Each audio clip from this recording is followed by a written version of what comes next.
मेरे प्रिय स्टूडेंट, मैं सूरज सिंह। आज हम आपके सामने आपके हिंदी चैप्टर का जो आपके हिंदी बुक है लिटरेचर की, उसका बहुत ही इम्पोर्टेंट चैप्टर जिसके बारे में हम लोग पढ़ चुके हैं और इन सारी चीज़ों के बारे में चर्चा भी हो सकी है, उसका एक संक्षेप में हम आपके सामने वीडियो प्रस्तुत कर रहे हैं। आप लोग ध्यान से इसको देखिएगा, पूरा वीडियो लास्ट तक देखिएगा, जिससे आपको हर एक बात समझ में आए। तो आपका जो चैप्टर हमने भी पिछले कक्षा में पढ़ाया था, मानव कल्याण की देवी। मानव कल्याण की देवी के बारे में हम लोग पढ़े हैं।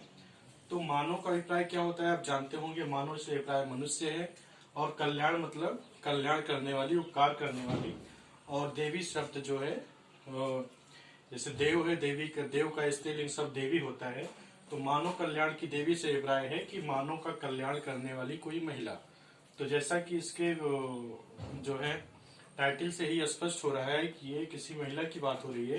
तो महिला कौन सी है? उसका नाम है मदर टेरेसा, जो कि बहुत ही प्रसिद्ध महिला है और हर एक व्यक्ति उनको जानता है। तो उनके बारे में जो हमारा लेसन था, मानव कल्याण की देवी मदर टेरेसा के बारे में, उसके बारे में संक्षेप में हम आपके सामने कुछ मुझे लगा कुछ जरूरी चीजें हैं जो कि आपको बताना चाहिए। तो मैं उसके बारे में आपको संक्षेप में बता रहा हूँ, आप लोग ध्यान से देखिएगा।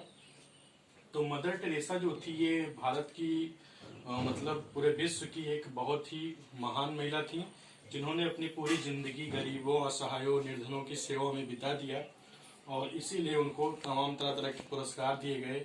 आज उनकी प्रसिद्धि इतनी ज्यादा है कि हम लोगों के पाठ्यक्रम में उन्हें पढ़ने का मौका मिल रहा है। तो आइए उनके बारे में संक्षेप में हम जान रहे हैं कि वो कैसे, उनका जन्म हुआ, कहाँ हुआ, कैसे क्या क्या उनको मिला। तो सबसे पहले उनका जो जन्म हुआ था वो 27 अगस्त 1910 ईस्वी में यूगोस्लाविया एक देश है, वहां के अल्बानिया नामक स्थान पे मदर टेरेसा का जन्म हुआ। जन्म स्थान 27 अगस्त 1910, स्थान यूगोस्लाविया अल्बानिया में मदर टेरेसा का जन्म हुआ।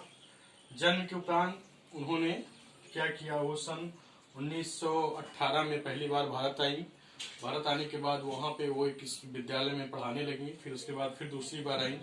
तो अचानक उनका भारत के प्रति उनके अंदर प्रेम जागृत हुआ और यहाँ के गरीबों, निर्धनों को देख करके उन्होंने ऐसा विचार किया कि मैं अपनी जिंदगी पूरी तरह से इन गरीबों की सेवा में, असहायों की सेवा में व्यतीत करूंगी।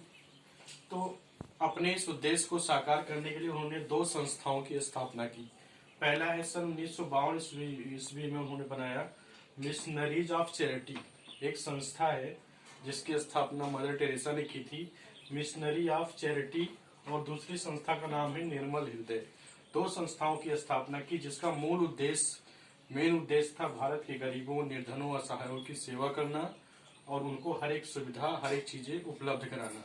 तो इस संस्था को चलाने के लिए मदर टेरेसा ने दिन रात श्रम किया और भारत के भी तरफ से तरह तरह के लोगों ने जिनकी इसमें आस्था थी, उन्होंने इस संस्था को के प्रगति के लिए जैसा जिसको सहयोग दे सके दिया और ये संस्था आगे चल करके बहुत आगे तक चली।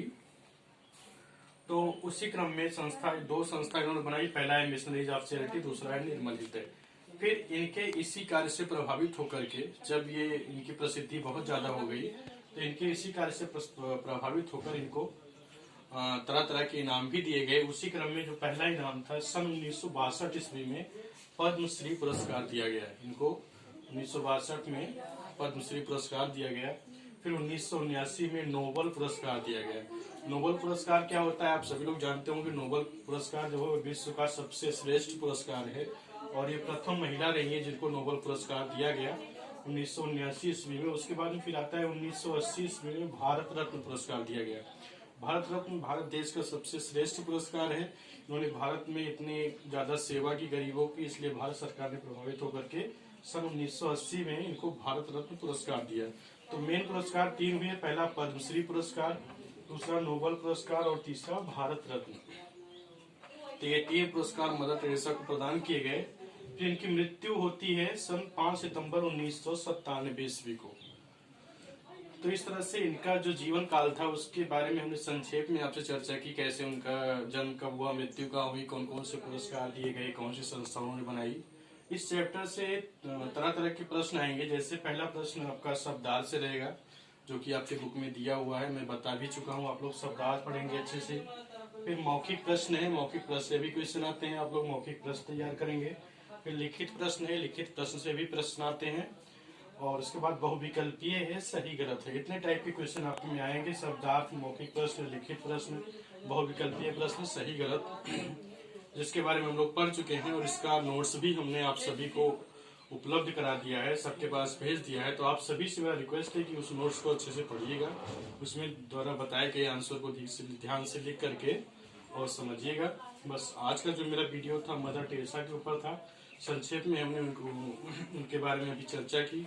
अंत में आप सभी से मेरा रिक्वेस्ट है कि आप सभी प्लीज मेरे वीडियो को सब्सक्राइब करना, लाइक करना, शेयर करना, जिससे मैं इनके बारे में और अच्छा से अच्छा वीडियो आप सभी की सेवा में ला सकूं और अपने हिंदी भाषा के ज्ञान को, संस्कृत के ज्ञान को देश के कोने कोने में पहुंचा सकूं। धन्यवाद।